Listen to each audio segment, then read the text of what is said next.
سلام به تمام شنونده های جذاب و دوست داشتنی رسانه صوتی کیکست. من امیر محمد خلیلی میزبان شما در اپیزود نهم از پادکست کتاب استارتاپ توسعه و شکست هستم. در اپیزود قبلی ما فصل دوم رو به پایان رسوندیم و در این اپیزود قراره که فصل سوم رو شروع کنیم. فصل سوم با عنوان جمع‌آوری تکه‌های پازل، ایجاد یک پازل کسب و کار با ترکیب بوم ناب و بوم الگوی کسب و کار و افزودن بعد زمان. بریم این فصل جذاب رو شروع کنیم. با ما همراه باشید و یادتون نره که لایک و سابسکرایب فراموش نشه و ما رو به دوستاتون هم معرفی کنید. بریم که شروع کنیم. من دلیلی برای بحث در مورد کانال‌های بازاریابی در این برهه نمی‌بینم. چرا یک کانال باید به محصولی که هنوز وجود نداره علاقه‌مند باشه؟ در حال صحبت کردن با گروه دورکاری جدیدم در مورد الگوی کسب و کارمان در یک جلسه آنلاین ویدیویی بودم. در عرض 2 ماه 7 عضو گروه را از طریق لیست ایمیل هایم و معرفی دیگران استخدام کردم. فرایند استخدام فی‌البداهه بود، اما نتیجه رضایت بخش از کار درآمد و آدم‌های خوبی را استخدام کردم. با سرمایه خودم شرکت را بنا نهادم. توافقنامه‌هایی را امضا کردم و در نتیجه چرخی عمر کسب و کار شیفتاب را از مرحله اکتشاف به مرحله شکلگیری رساندم. با گروه جدیدم در مورد اینکه چگونه کسب و کار جدید ما را نابود نکنیم گفتگو کردم. کاری که با ایده های استارتاپ قبلی هم کرده بودم. حدود 20 سال پیش در دوران تاریخی حباب داتکام در اواخر دهه 1990 یک طرح کسب و کار 40 صفحه‌ای برای اولین استارتاپم آماده کردم. معرکه به نظر می رسید. در این طرح نمودار درآمد، سود و رشد شرکت روند صعودی داشت. تمام خطوط یک روند صعودی را نشان می‌دادند. این طرح نظر داوران طرح تجاری را جلب کرد و در سال 1999 در هلند با عنوان کارآفرین نمونه سال انتخاب شدم. متاسفانه آنهایی که این عنوان را به من اعطا کردند در زمینه مدیریت استارتاپ ها به اندازه من با تجربه نبودند. راستش را بخواهید ما ایده‌ای در مورد آینده نداشتیم. 3 ماه بعد از اینکه من جایزه‌ای در دست مقابل دوربین‌ها ظاهر می‌شدم و جست می‌گرفتم، حباب داتکام ترکید. در زمان کوتاهی سرمایه‌گذاری من به فراموشی سپرده شد. راستش آن الگوی کسب و کار به درد بخور و کاربردی نبود. من طرح کسب و کارم را به عنوان اولین اثر تخیلیم در قفسه کتاب‌هایم بایگانی کردم. شاید بهتر بود مرا به عنوان نویسنده اثر تخیلی معرفی می‌کردند. یکی از دلایل شکست استارتاپ‌ها این است که الگوهای کسب و کار کارآمدی ندارند.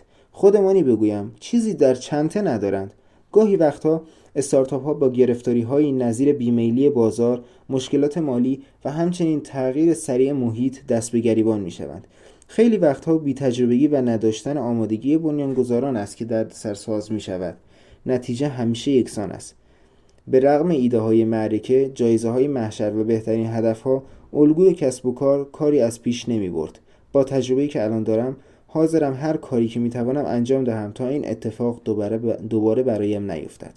حتی اگر مجبور باشم برای افزایش اطلاعات و شانس یک کتاب کامل بنویسم، حتما این کار را خواهم کرد. برخلاف استارتاپ های 20 سال گذشته، بنیانگذاران استارتاپ های کنونی دیگر طرح‌های 40 صفحه‌ای نمی‌نویسند، بلکه یک بوم مدل کسب و کار، ابزاری که توسط نظریه پرداز و نویسنده تجارت الکساندر اوستر والدر معرفی شده، یا یک بوم نابه، طرحی که ارائه شد توسط نویسنده و مشاور آش مایوریا طراحی می‌کند. هر دو الگو ابزارهای استراتژیک و شناخته شده‌ای هستند که در زمینه ثبت الگوهای جدید و فعلی کسب و کار کاربرد دارند. این ابزارهای بصری این امکان را به اعضای گروه می‌دهند تا با پر کردن تعداد کمی جای خالی که مرتبط با بخش‌های متفاوتی از الگوی کسب و کار هستند، استراتژی کامل کسب و کار خود را تهیه کنند. به خاطر همین رویدادهای ریز و درشت بود که من مدل بوم ناب را مو به مو به همراه اعضای جدید گروه بررسی کردم تا قسمت‌های نظیر بخش مشتریان، مشکل و ارزش پیشنهادی یکتا را برایشان بشکافم. دلم نمیخواست باز هم شکست بخورم. این بار باید همه چیز را درست حسابی انجام میدادیم. اما من و اعضای گروه در به کار بردن مفهوم بوم مشکل داشتیم.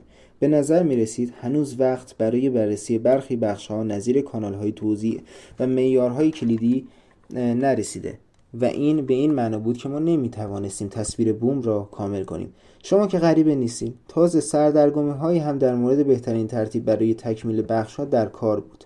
و کتاب‌ها و مقاله‌های جور و جور ترفندهای متناقض بسیاری را توصیه می‌کردند. جایگاه برخی بخش‌ها هم من درآوردی به نظر می‌رسید و فکر می‌کردم که بعضی مباحث مهم از قلم افتادند. به نظر من هنگام استفاده از عبارت بوم یک جای کار می‌لنگد. با در نظر گرفتن بخش‌های مدل کسب و کار به عنوان یک الگوی ثابت و از پیش تعریف شده در یک صفحه، افراد در مباحثی مثل جایگاه و ترتیب بخش‌ها و اینکه آیا بعضی از آنها باید با گزینه‌های دیگری جایگزین شوند یا خیر گم می‌شوند. راستش احساس می‌کنم این موارد بحث‌های بی‌ارزش هستند و گروه استارتاپ را از موضوع اصلی یعنی طراحی الگوی کسب و کار مؤثر دور می‌کند. ممکن است قالب‌های بوم این موضوع را به مخیله برخی ببرند که می توانند یک الگوی کسب و کار کامل را در بازه زمانی عصرگاهی یا همانطور که یکی از سایت‌ها اعلام کرده در 20 دقیقه طراحی کنند. اما استراتژی کسب و کار فعالیتی بی‌مرز است. الگوی کسب و کار باید همواره زنده و در حال رشد و نمو باشد و نباید صرفاً روی بوم باقی بماند و جا خوش کند. با بررسی چرخه عمر کسب و کار می توانیم مثل آب خوردن بفهمیم که برای زمینه‌های متنوع مدل کسب و کار ترتیب زمانی می تواند بسیار جالبتر از ترتیب مکانی باشد. در گفتگوهای متعدد و مداوم در مورد استراتژی کسب و کار همیشه این پرسش مطرح است که کدام سطح چرخه عمر بهترین مکان برای بررسی کدام بخش هاست. آیا در چرخه کسب و کار باید یک موضوع را پوشش بدهیم و بعد سراغ موضوع دیگری برویم؟ در 13 بخش الگوی کسب و کار که با مدل بوم کسب و کار و مدل بوم ناب پوشش داده شده مشکلی وجود ندارد، اما می توانیم موضوعهای جالب دیگری را نیز مطرح کنیم. راستش محبوبیت مدل اصلی بوم به ایجاد بوم‌های جایگزین برای زمینه‌های خاص انجامید که بوم ناب شناخته شده ترین آنهاست، زیرا استارتاپ‌ها را مورد هدف قرار می‌دهد.